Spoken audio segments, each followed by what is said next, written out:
That's what she said. Unless she was hallucinating. She said everybody called her George. George? That's what she said. Or how about that? She used a safety pin because apparently her blue slacks were a bit too big. Or that's about all I know. I mean, I suppose there's I'm sure there are bits and pieces that'll come back to me, but there wasn't a lot. Obviously there wasn't a lot of conversation, but talk about details coming back. I couldn't find one of the shoes, so I thought it was there, but it wasn't.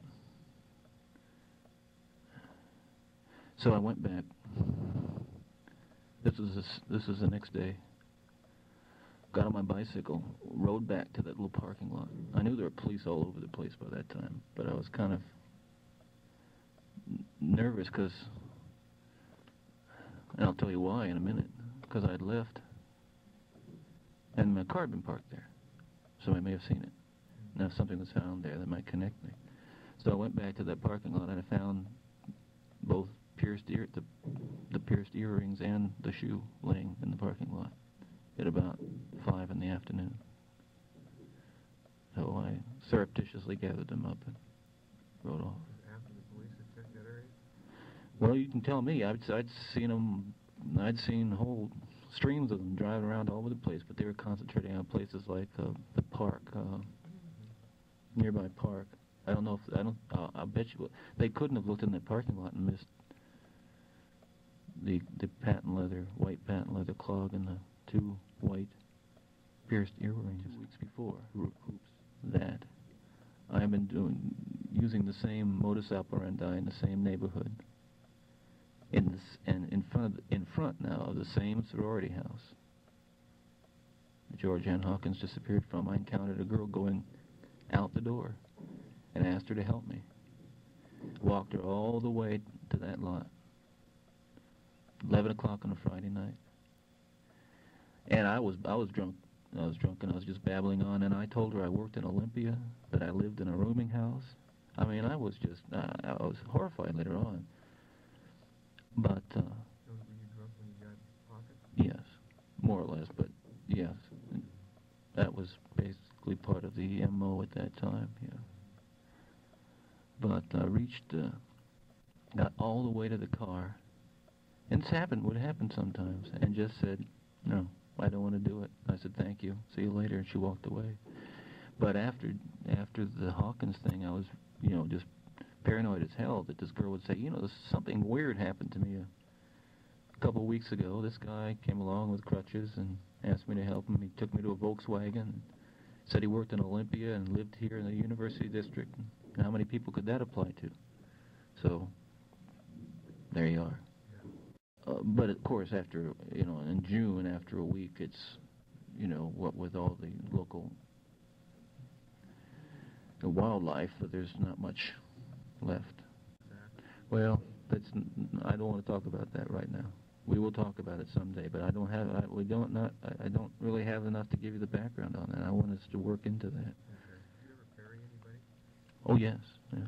I mean, in my, you might say, my more coherent, not coherent. That's when I was really going all out and took my time. Yeah, I did.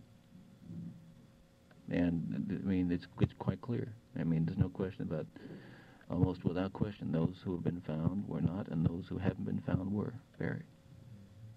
That's right. Yeah. Yeah. Where's she? Well, she's up in the mountains. Well, excuse me. Up in the Cascades. Mm-hmm. Yeah. I mean, that night is like some kind of dream, very blurry, very nightmarish, and I have trouble piecing it together. But it's going to take me a while to work on that one. Okay. I had as I sometimes had, a bottle of wine in the car, and was just, among other things, extremely Just so I can drunk. get an idea about timing. Well, Bill, I could corroborate something on virtually every one of these. I mean, there's almost without a doubt on every one of these in one way or another. I mean, that's the I don't think anybody doubts that I've done some bad things. The question is what, of course, and how, and maybe even most importantly, why.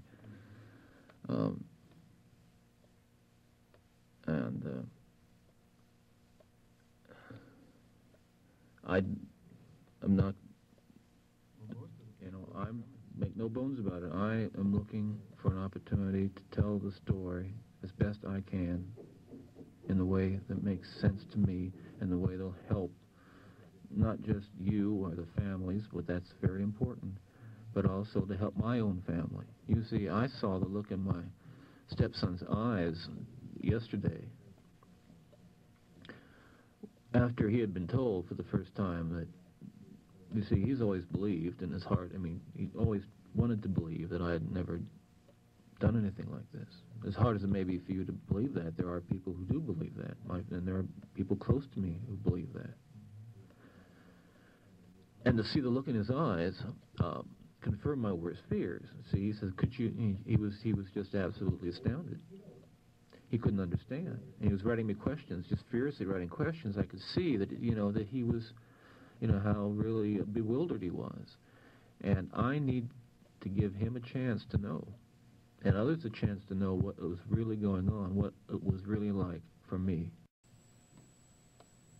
I won't beat around the bush with you anymore. I'm just tired, and I just want to get back and go to sleep. Okay. So let me just tell you, I know that part of her is buried up in there, but nothing identifiable. Probably just literally bones. The head, however, the skull, it wouldn't be there. Where is it? It's nowhere.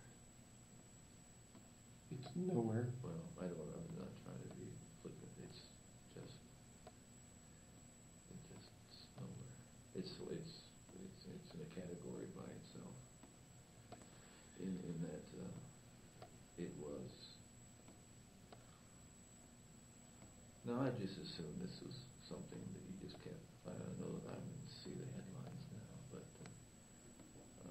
Ted, there's not going to be any details. What you told me about Georgianne Hawkins isn't going to be known. I got parents out there that don't even want to know the details. Well, I know.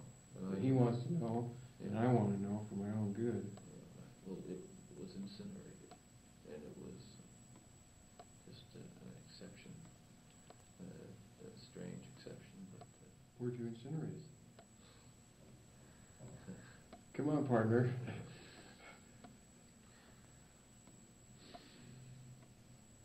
These are things I don't know about you.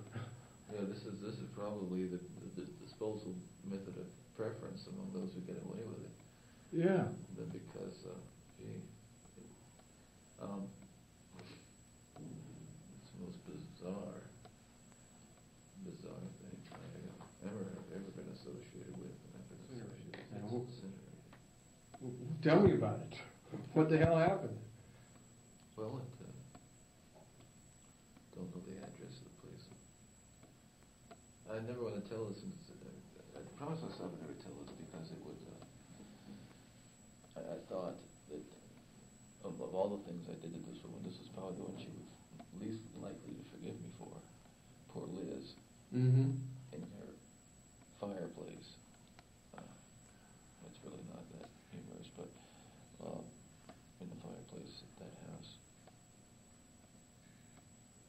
Burned it all up? Down to the last ash, and then It's a slight twist. It's a twist, and it's a lot of work, and certainly very risky circumstances. I mean, the kids come home from school and there's a roaring fire in the fireplace, and it's warm outside. Did you ever keep anything in the refrigerator? No body parts in the refrigerator? No, well, that was not